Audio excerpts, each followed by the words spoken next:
My son is 12 and he has started dodging and getting in a habit of very minor lies, which is very disturbing for me and my husband. Although we tell him that we won't scold you if you tell the truth, but we feel it's not working. Please, can you give some tips?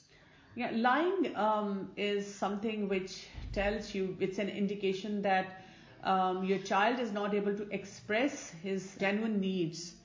They might not be genuine for you, but for him they are genuine needs, and he's not able to express them properly, or he feels that he wouldn't be granted permission for that. So what they're doing is they're trying to look for a shortcut way out of that. Pick up some pointers. What are the areas where the kid lied? The kid lied in the money matters. You can talk to them. Where do you need money?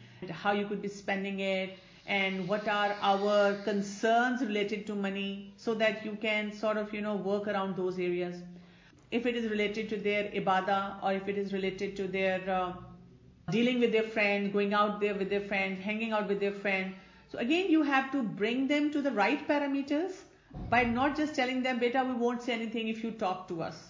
You tell them that this is what we have discovered and this is something that we would like to address, because trust is very, very important for us. If you break the trust, seems like we will not be able to allow you some other things in different places. Okay, try to bring in as much transparency in the system, how you're dealing with them, as you can. So the more transparency there is, the more you will be able to handle these, I would say, slips by the child. Don't get overly disturbed or angry, but do talk to your kid about it. Yeah, I think we do react in a very emotional way at times as well. بعض دفعہ teen age بچے کچھ چیزوں کو صحیح سمجھتے ہوئے بھی کہتے ہیں کہ میں نے یہ نہیں کرنا، مثلاً کہ میں نے جنک فوڈ ضرور کھانا ہے، یا لباس کے معاملے میں دوپٹہ نہیں لینا. میں نے پہلے بھی یہ بات کہی تھی کہ اگر آپ کا بچہ کہتا ہے کہ میں نے جنک فوڈ ضرور کھانا ہے، تو آپ اپنے بچے سے کہیں کہ پہلی بات تو آپ ویسے بھی کہہ سکتی ہیں کہ جنک کا کیا مطلب ہوتا ہے، جنک کہاں جاتا ہے، جنک آپ کے ای میل میں بھی کہاں جاتا ہے، جنک اگر ہم پارک میں یا کسی پبلک پلیس میں بھی ہے تو وہ کہاں جاتا ہے، وہ ٹریش میں جاتا ہے. پھر آپ کہہ سکتے ہیں کہ چلو ہم ایسے کرتے ہیں کہ ہم جنک فوڈ کے بارے میں گوگل کر کے پڑھتے ہیں، نہ آپ کی بات نہ میری بات. اس کے بعد آپ یہ نہیں کرتے کہ بچے کو بالکل بلڈوز کر دیں، کیونکہ ہوتا یہ ہے کہ ہمارے بچے ایسی چیزیں ہمارے ساتھ اس لیے نہیں پڑھنا چاہتے کہ we become overly critical towards them. ہم بہت زیادہ پھر ان کو ٹانٹ کرنا شروع کر دیتے ہیں. ہم کہتے ہیں سنو، پڑھ لیا، دیکھ لیا، آ گئی سمجھ، میری تو بات تم لوگوں نے سننی نہیں تھی. نہیں، ہم بہت آرام سے کہتے ہیں، بالکل ان کو ڈیفینسو نہیں کرنا، ان کو لیبل نہیں کرنا، لاجیکل طریقے سے پڑھنا ہے اور کہنا ہے کہ اچھا میں نے تو یہ آرٹیکل پڑھا ہے. اور اس کے بعد آپ ان کو ایک لاجیکل سا کنکلوژن دے دیتے ہیں کہ I know all of your friends they eat, and I know بہت دل چاہتا ہے کہ ایک دفعہ جب آپ کے فرینڈس یا سب لوگ کر رہے ہوتے ہیں، so let's make a plan. ہم یہ کر لیتے ہیں کہ ہم ہر روز تو جنک نہیں کھائیں گے، جو بھی آپ اپنے لیے لمٹ رکھنا چاہتے ہیں منتھ میں یا کچھ بھی، آپ اس کو رکھ سکتے ہیں کہ آپ اتنی دفعہ جو ہے یہ چیز یہاں سے اتنے بجٹ کی اتنا جو ٹائم ہے اس کو وہ لے سکتے ہیں. تو آپ اس کو تھوڑا سا ریسٹرکٹ کرتے ہیں. جب آپ نے ریسٹرکٹ کر دیا تو پھر ایک بات میں یہ ضرور کہوں گی کہ آپ بچوں کو پھر ٹارچر نہ کریں. یعنی اب اگر انہوں نے برگر، پیزا، کوئی بھی ایسی چیز لے لی ہے، اب ان کو اس وقت بھی نہ سناتے رہیں گھر کا کھانا تو اچھا نہیں لگتا، یہ کھاتے ہو تو تمہیں بڑا مزہ آتا ہے، because then we make their life miserable that way نا. جب آپ نے ان کو اگر ایک ڈومین میں دے دیا یہ مارجن کہ یہ آپ یوز کر سکتے ہیں، یہ آپ کھا سکتے ہیں، so then let it be a pleasant experience for them. اور ہاں، باقی ٹائم میں پھر آپ ان کو کئی دفعہ ایسی آپشن بھی دیتے ہیں کہ برگر کھانے کو دل چاہ رہا ہے، چلو ہم گھر میں بناتے ہیں، چلو explore some recipe and make it into fun experience for them. اسی طرح سے آپ نے لباس میں بات کی ہے، لباس کے معاملے میں دوپٹہ نہیں لینا، تو آپ ان کو ڈومینز بتائیں کس ڈومین میں یو آر کمفرٹیبل کہ وہ دوپٹہ نہ لیں، کس ڈومین میں you are not at all comfortable کہ وہ دوپٹہ نہ لیں. پھر آپ کو یہ بھی دیکھنا ہے کہ آپ ان کو انوائرمنٹ کیسا دے رہے ہیں، اور یہ کہ یہ آپ نے ان کو قرآن سے کنیکٹ کر کے یہ بات سکھائی ہے یا وداؤٹ کنیکشن سکھائی ہے. کچھ جگہوں پہ آپ کو all you have to say is just hold their hand, hug them and give them a very warm feeling and then say looking into their eyes, میری تسلی نہیں ہے بیٹا اس بات پہ، I am still not very satisfied with what you are trying to tell me, so maybe you keep doing it for my satisfaction. تو آپ جب اس طرح کہتے ہیں اور اس کو پیار کرتے ہیں، اور اگر بچہ آپ کا یہ بھی کہہ دیتا ہے मैं बिल्कुल अल्लाह के लिए नहीं कर रही, मैं सिर्फ आपके लिए कर रही हूं, तो आप उनको प्यार करके कहें I am so happy and thankful to you, please keep doing it, और मुझे बहुत अच्छा लगेगा कि आप ये काम करते रहें. क्योंकि अभी आप ये याद रखें कि वो they are not speaking through their intelligent brain, they are speaking through their emotion. और अक्सर पेरेंट्स को मैंने देखा है वो ऐसे मौके पे ये गलती करते हैं, वो कहते हैं नहीं नहीं जो करना है अल्लाह के लिए करो, मेरे लिए ना करो कुछ भी. तो बच्चा कहता है फिर मैं बिल्कुल नहीं कर रहा. और Aahista Aahista Aahista Aahista keep working toward their taqwa, make lot of duas for them, give sadaqah on this part के अल्लाह ताला please open their hearts, जिस तरह से हम चाहते हैं कि वो दीन की तरफ आए. Okay, so we have to go like very slow and very gentle and very calculated. And then that brings us on to the question, Dr. Kanwal, yani, what is a good age then to bring our children onto the understanding of the Quran, especially like tafsir related or more content related?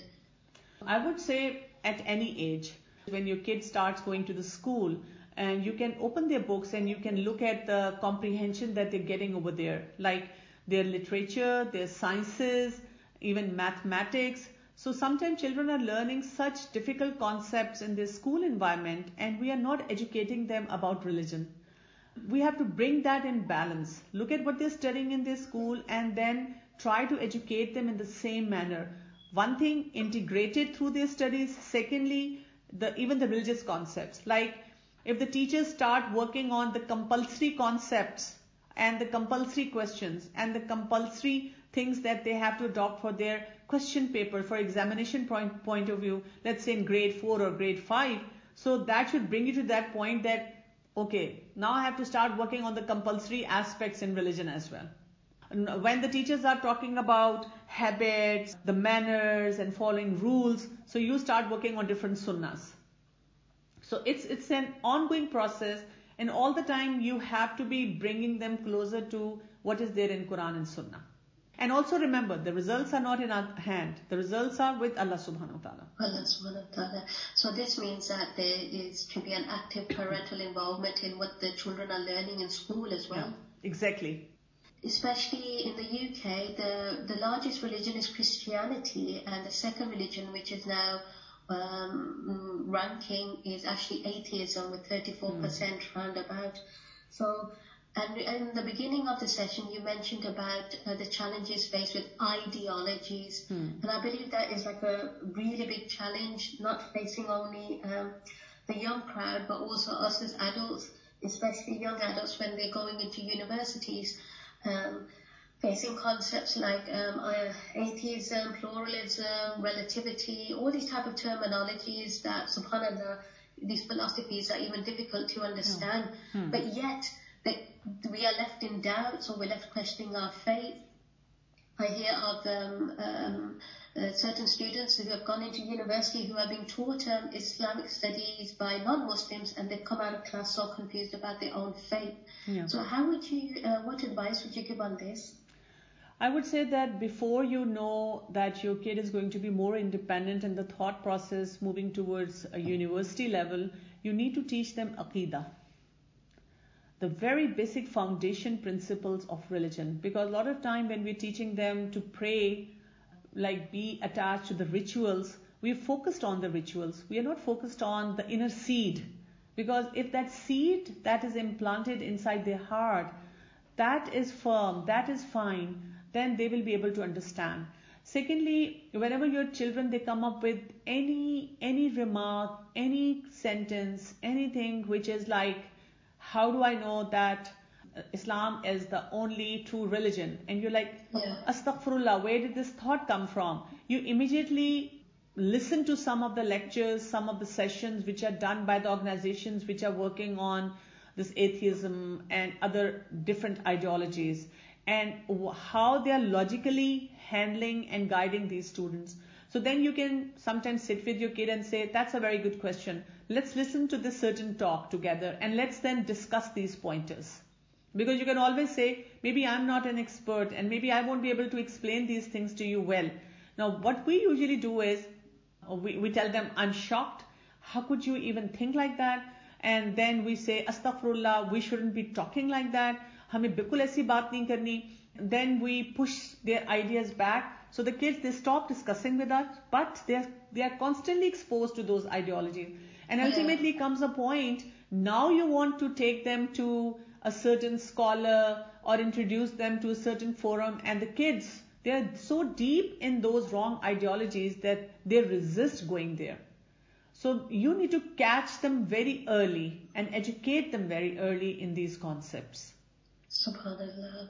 मेरा बेटा 15 years का है, प्यार से समझा के डांट के भी देख लिया, वो वुजू प्रॉपर नहीं करता है, ना ही अपनी सफाई का ख्याल रखता है, प्लीज कोई सोल्यूशन बताएं, वो चिड़चिड़ा होता जा रहा है. देखिए 15 year का जो बच्चा होता है ना, आपने बल्कि 15 years क्या, किसी भी एज के बच्चे के लिए आप दो एक्सट्रीम बिहेवियर्स पे नहीं जाते एज अ पेरेंट. और ये बहुत टिपिकल सा एक सिनेरियो होता है. हम कहते हैं पहले प्यार से समझाया, नहीं समझा तो डांट के समझाया. तो ये जब आप एक्सट्रीम बिहेवियर्स देते हैं तो बच्चे ठीक नहीं होते. आपको एक सस्टेन्ड बिहेवियर देना होता है, जो मैंने आपको बताया था कि आपको डिफरेंट स्टैंड्स लेने होते हैं, आपको बैलेंस के साथ बात करनी होती है, आपको डिसिप्लिन टेक्निक्स को समझना होता है. आपके बच्चे का जो इशू मुझे नजर आ रहा है, इसको हम कहते हैं एग्जीक्यूटिव स्किल वीकनेस. हमारे प्री फ्रंटल कॉर्टेक्स में स्किल्स होते हैं, उसकी वजह से बच्चा कोई एक काम सही तरह नहीं कर पा रहा होता. तो आप जब उन एरियाज पे वर्क करना शुरू करते हैं तो बच्चे आहिस्ता आहिस्ता इंप्रूव होते जाते हैं. बेसिकली इसको आम जुबान में आप इस तरह भी समझ सकते हैं कि इफ यू फील कि आपका बच्चा कुछ एक काम सही तरह नहीं कर रहा, रादर देन कि उसको लेक्चर देना, उसको डांटना, कभी प्यार से कहना करो, आप उसको स्टेप्स लिख के देते हैं. मसलन आप देखें कि अगर आपको लगता है कि आपका बच्चा वुजू सही तरह से नहीं करता, तो आप लोग मिलके वुजू कर लेते हैं. आप देखते हैं कि वो वुजू सही तरह से क्यों नहीं कर रहा, किस वजह से नहीं कर रहा, उसको क्या चीज बॉदर कर रही है, आप उसके बारे में उसको एजुकेट करते हैं. आप उसको वर्च्यूज बताते हैं थ्रू सम हदीस. अगर बच्चा लेजी है, उठता जल्दी नहीं है, तो फिर आप उसको थोड़ा सा टाइम फ्रेम बताते हैं कि किस टाइम पे हमने क्या क्या करना है, उसको स्टेप्स में डिवाइड कर देते हैं, उसके लिए उसको आसान बना देते हैं. सो ये डिपेंड करेगा कि एग्जैक्ट उसका चैलेंज क्या है, उसके अकॉर्डिंगली आप उसको फिर मैनेज करते हैं. We have a follow-on question from that. The psychology of boys and girls, is that different? Because some, Ustaz Farid shares that she had a challenge raising her son in comparison to her daughters. There is difference, but for some people it's the boys who create problem, for some people it's the girls. So it will depend upon the temperament of the kids. Okay. Thank you very much for conducting this session. It's been really informative. My question is about myself rather than about my children, because listening to the whole talk, I realized that I am bringing my children into red zone rather than, keeping them in the green zone. And it's like my lack of, controlling my temper or getting annoyed with what, I think I'm continuously telling them and they're not doing that. तो मेरा question, एक तो मैंने comments भी इसीलिए यही किया था कि challenges we face with parenting are reflective of our personal challenges in taqwa or our knowledge of religion, basically. So how can I, as a mother, I have to control them as well, like, whether they're watching TV or whether a sister brought up wudu or saying their namaz, I have to do those things. I cannot just say कि मेरा mood अच्छा नहीं है, so I should, someone just told me that, if you're in a bad mood or if you're tired, don't parent at that time. But, I don't think I have that freedom to do that. If it's time for prayer, it is time for prayer. If it's time for wudu, it is the time for wudu. And I have to be a parent at that time. Yeah. So how can I help myself be a good parent and keep the things in the green zone rather than, pushing them to the red zone myself? Okay. Thank you. Again, I will bring you back to the same slide. That is, keep working on your basics. You don't have to wait for the crisis situation to land in your life.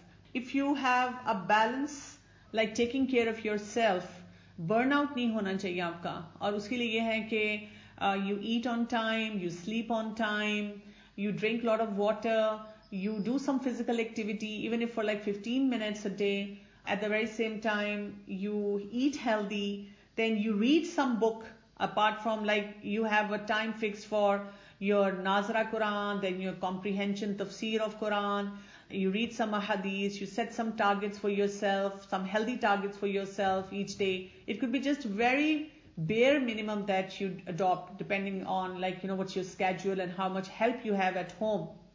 At the very same time, read something on parenting. It could be just 5 minutes read.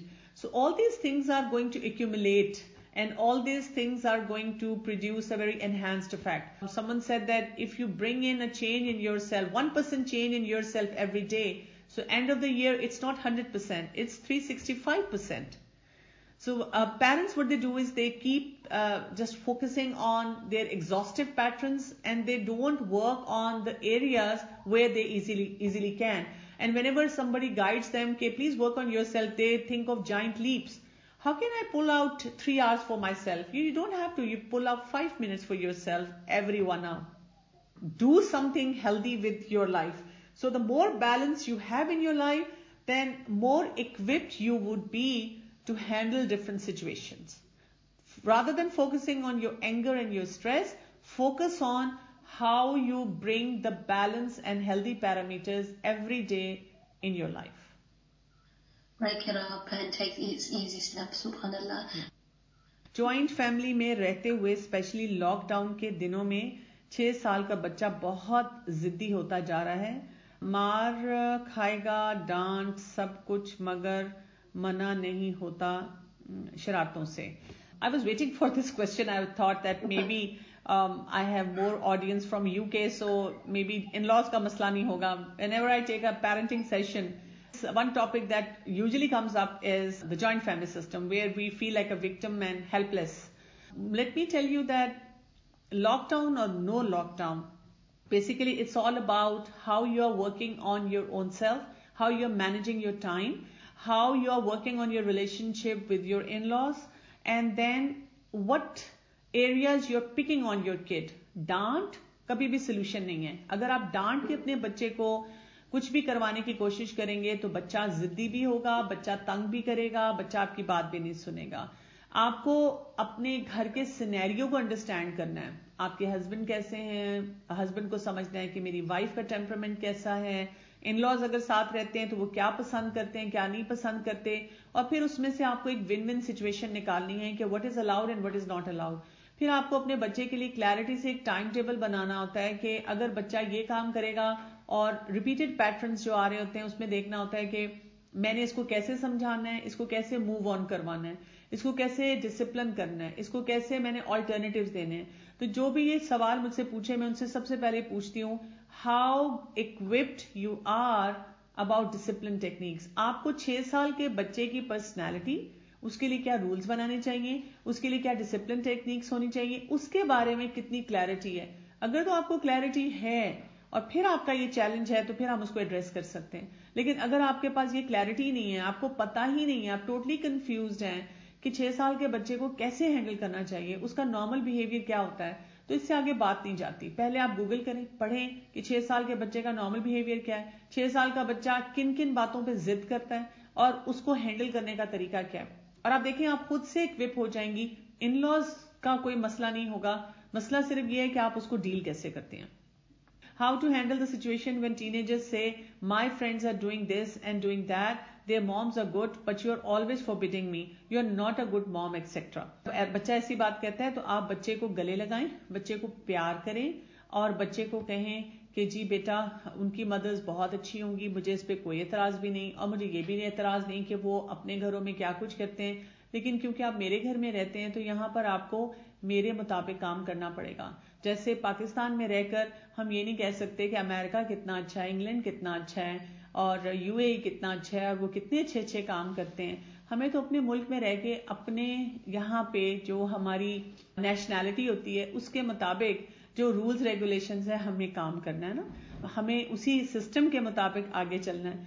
तो आप किसी भी ऐसी बात पे बिल्कुल भी defensive ना हुआ करें. और अगर आपका बच्चा कुछ बात बोलता भी है कि आप उससे ये भी पूछ सकते हैं कि आपको किस वजह से लगता है. अगर वो कह देता है, वो उनको हर चीज के परमिशन देते हैं, तो आप कहें कि अच्छा मैं तो वैसे हर चीज के परमिशन कभी भी ना दूं. आप गूगल करके फौरन पढ़ के भी उनको बता सकती हैं कि हर चीज की परमिशन देना तो बिल्कुल गलत होता है, ये तो कोई एक्सपर्ट भी नहीं एडवाइस करता, ठीक है, ये तो हमारा दीन भी नहीं कहता, तो ये पॉसिबल भी नहीं है मेरे लिए कि मैं आपको परमिशन दूं.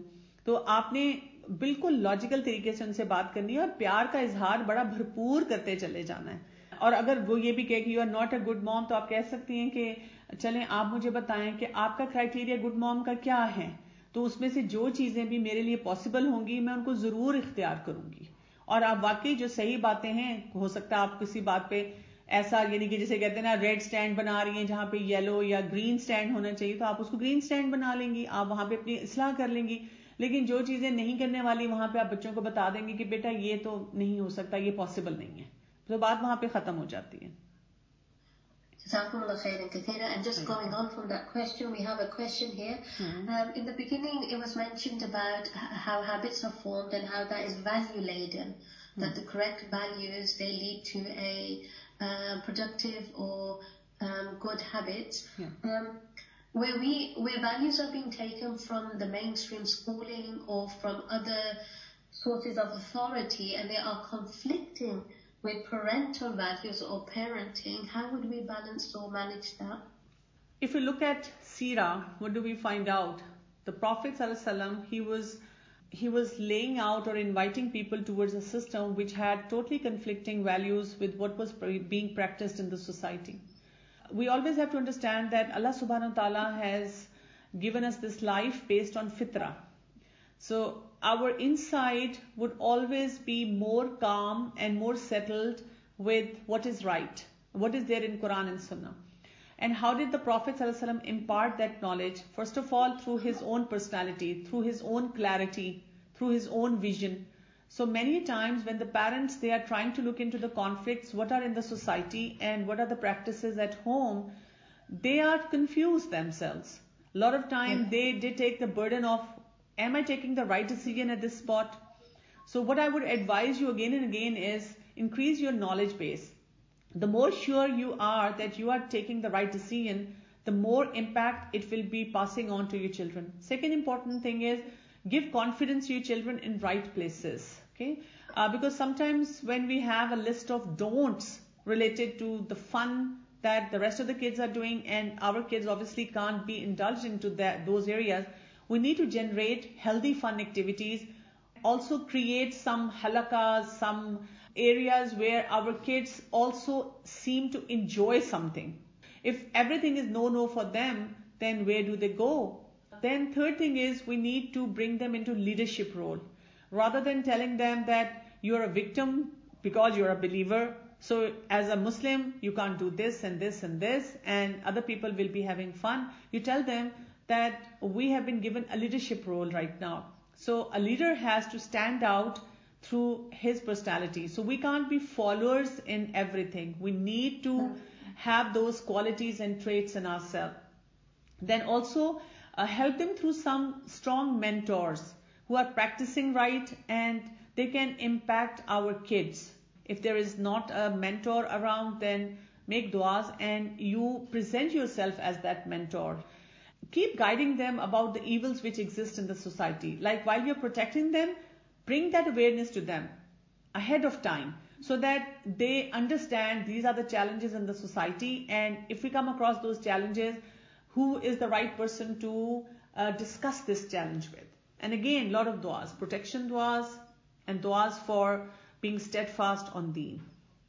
Jazakumullah khairan kathira. Dr. Kanwal, it was a very informative session. I pray all the sisters, they enjoyed the session. I thank you once again for your time. May Allah put barakah in your ilm and in your amal. And may He continue to take this righteous work from you as a sadaqatul jariyah. Jazakumullah khairan kathira, dear sisters, for joining us and participating. Inshallah, we will conclude. Subhanakallahumma wa bihamdika. Ashhadu an la ilaha illa anta.